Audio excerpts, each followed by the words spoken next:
Hello everybody and welcome to our first little upcoming video games that are coming out in August video. This is an idea that I had and that I used to do on my other channel, but I figure I might as well get you guys involved because it's a little more fun when we do this stuff in groups. Today we're going to talk about games that are coming out in August. We all brought up two different games that we wanted to talk about that we're most excited for.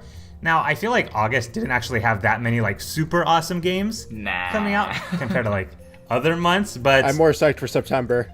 Yeah, September will be a bigger month, but this month does have a couple that we wanted to talk about.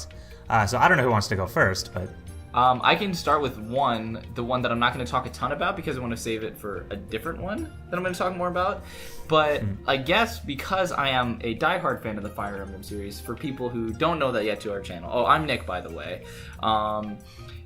It's pretty obvious that, at least it was obvious to me when I saw the gameplay of Mario and Rabbids, that they're kind of doing something similar as like a kind of a tactical RPG kind of feel to it.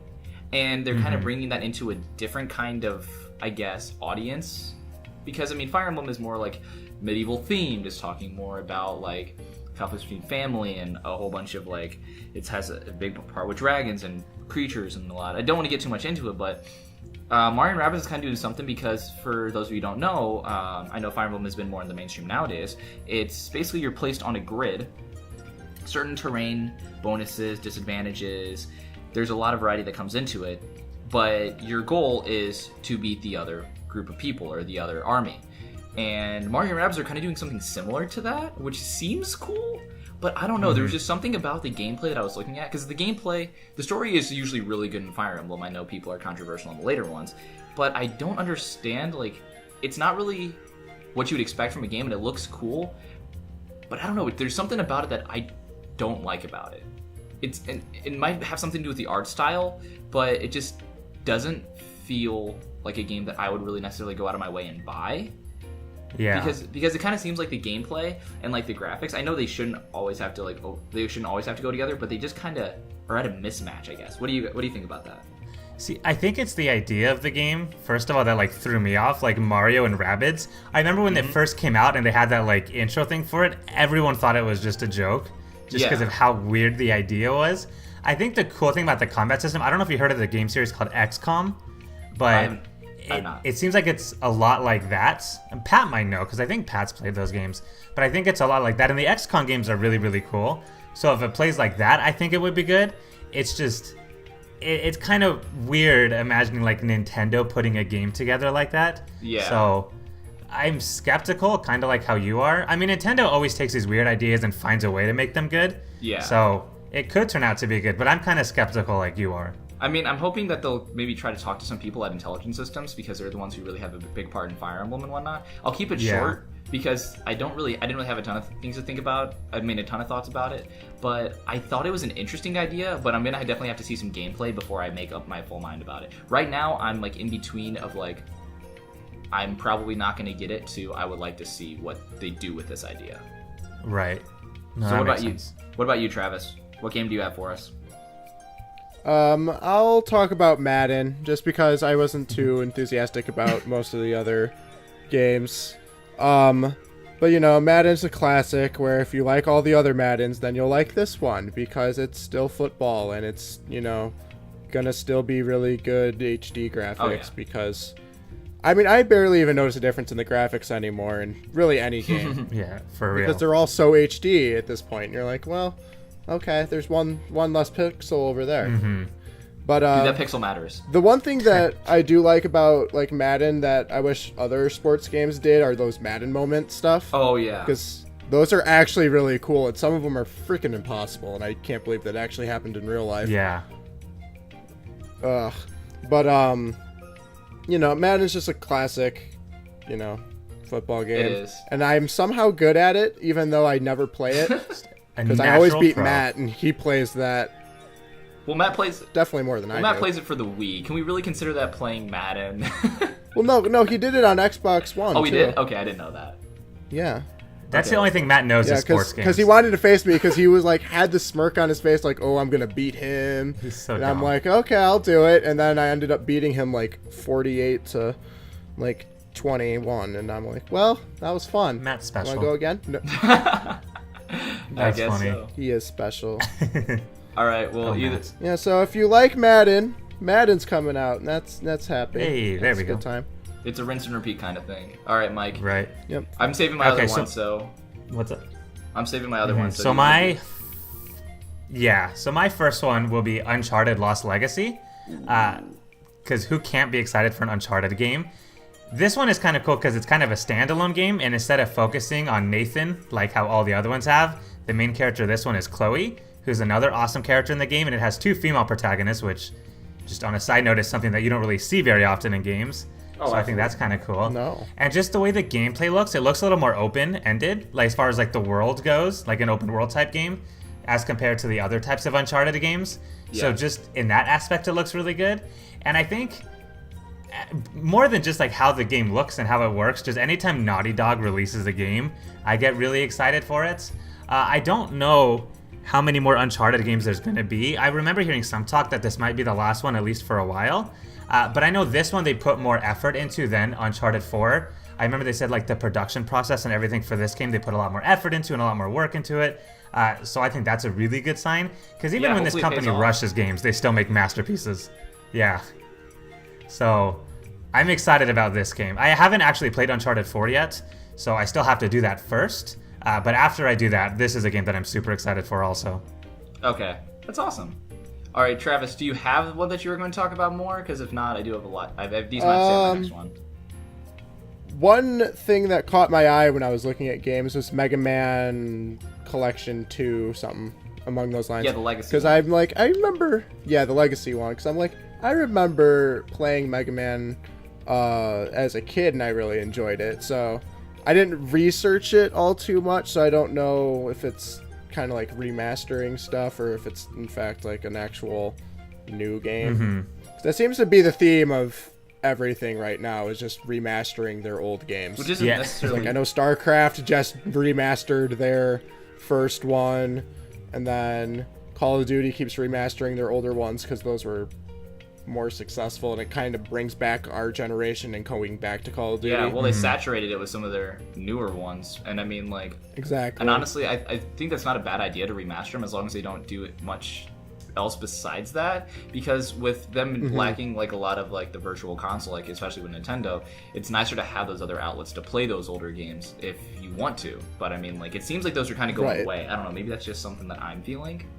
I don't know. Yeah. Well, the cool thing about this Legacy Collection, the second one, is that like it has the last 4, so that's 7, 8, 9, and 10.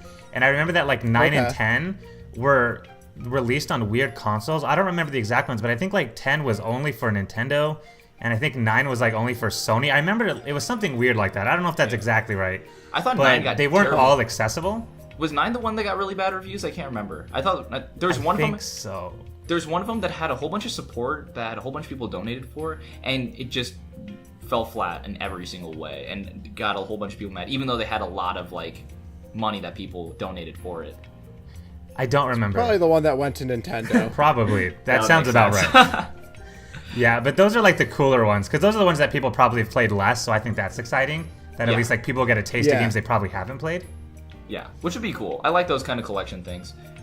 So I guess we're moving on to mine, and one that I really wanted to talk about is Sonic Mania. Also, for you people who don't know, I'm also a huge fan of the older Sonic games. So Sonic 2 was one of the first games I fell in love with, one of the first games that like I almost beat. And from there I played, like, I grew up with these Sega Genesis games, and I played a whole bunch of them. And I love the fact that they're going back to that style, the old 2D Sonic. If it ain't broke, don't fix it. If you look at like just the series of Sonic games coming up to that point, you had like, again, 2D Sonics all the way through. Then they had them test with like the Dreamcast and Sonic Adventure and Sonic Adventure 2, but also but those ones I don't even think got reviewed as good as Sonic Advance, which is for the Game Boy Advance, and that was also a 2D Sonic game that was very similar in style to like Sonic 2. And I love the fact that they're going back to this, but there's a couple issues that I have, and one of the huge ones is the price.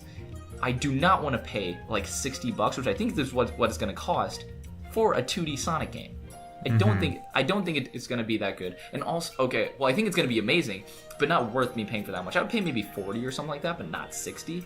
And going off of that, I want to say that I do think Sony is doing, not Sony, sorry, Sega is finally doing something right, because they realized, okay, so many of our other Sonic games have just been absolute crap.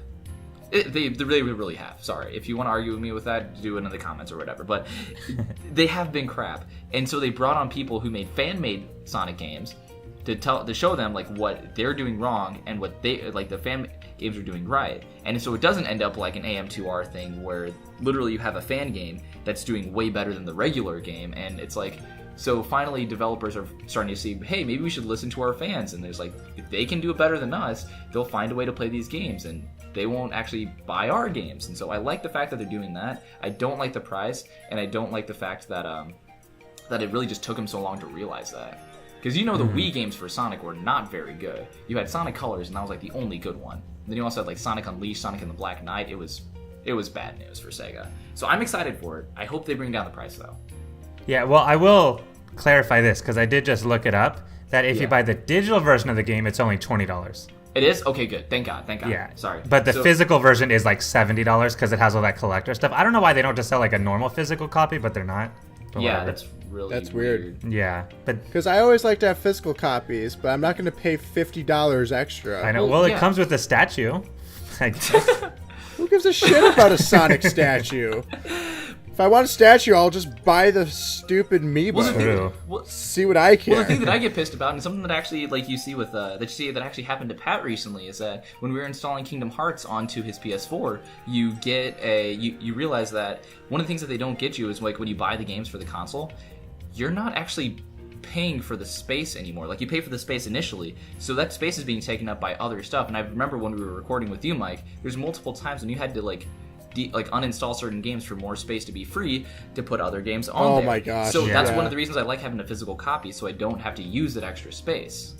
Right. So I'm hoping hopefully the file size isn't that big then, because otherwise I'll be even more mad.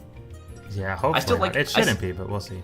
They're headed in the right direction, which is good. Yeah, for sure. And I'm guessing you saved I think I know what it is. The Life is that the one, Mike? Yeah, so that's my last one here, which is Life is Strange Before the Storm. Obviously, I'm super excited for this one. The day they made an announcement, I made a video on my own channel for it, just because I was super happy about it. This one is a little bit interesting because this is a prequel, and it has nothing to do with time control, and it has nothing to do with Max. Ooh. And the developers of the game even kind of made it sound like the idea of the story and like the type of problems they face are going to be the same, but it's a different style of game, which I'm kind of okay with because I trust them. The last story they made with, the original Life is Strange was a very well-made story, and I think they can do it without time control. This is something we could say for another video. I've never liked the idea of prequels unless it's like in a very specific situation, because I don't know, we know what happens in the end. Yeah. Like I don't want to spoil what happens in Life is Strange in case someone out there hasn't played it. But one of the characters that is in this Before the Storm game, the new one that's coming out, something happens with this character in the first game that kind of makes me not even very excited to play as her. I don't know if that's just, I know some people probably disagree because I know a lot of people like prequels, but for me it kind of defeats the purpose. And like with how intense the second game is, or I guess like the sequel, the original, with how intense that story was, it's kind of, you can't live up to that in a prequel. But the developers have said like they do have sort of a certain amount of like plot points and story points that they want to cover with it that they think are going to be just as intense. They did have like a little 20-minute demo that was like the first 20 minutes of the game. That did seem a little bit interesting. The character Chloe in the game, who's going to be the playable character in this one, she's kind of like, she's a crazy girl. She drinks alcohol, she smokes weed, she drops out of school. She's, that kind of kid. And so I feel like a lot of the problems in the game are going to be sort of focused on that aspect of her life. Okay. But then I'm kind of curious because her problems in that area didn't get fixed until the original game, Okay. And so like at the end of the prequel, we know she doesn't change her ways. So I'm kind of curious like where they're going to go. I'm more interested than anything. But I trust the company, so we'll see how it turns out. Well, also when you see, I mean, if you look at other games like even like games like Final Fantasy and whatnot, it's like when you go with a sequel, you either go with it ain't broke, don't fix it, and you're gonna get something like Paper Mario to Paper Mario 1000 your door, where it can either be improved, but people will complain that it's a lot of the same, or you go from Final Fantasy to Final Fantasy 2, where it's so different it might alienate some people, being like, all right, I'll wait for the third one when they go back to the original system. So I mean, it's like it's a hit or miss thing. You try to either be too different or too much of the same. It's hard to find the right balance. once, and I'm hoping that Life is Strange does that well, but it's a risk. We'll see. Yeah, definitely. Sequels are always risky, so I mean, I'm hoping it'll turn out well. Yeah, hopefully. All right, Mike, you want to close it out?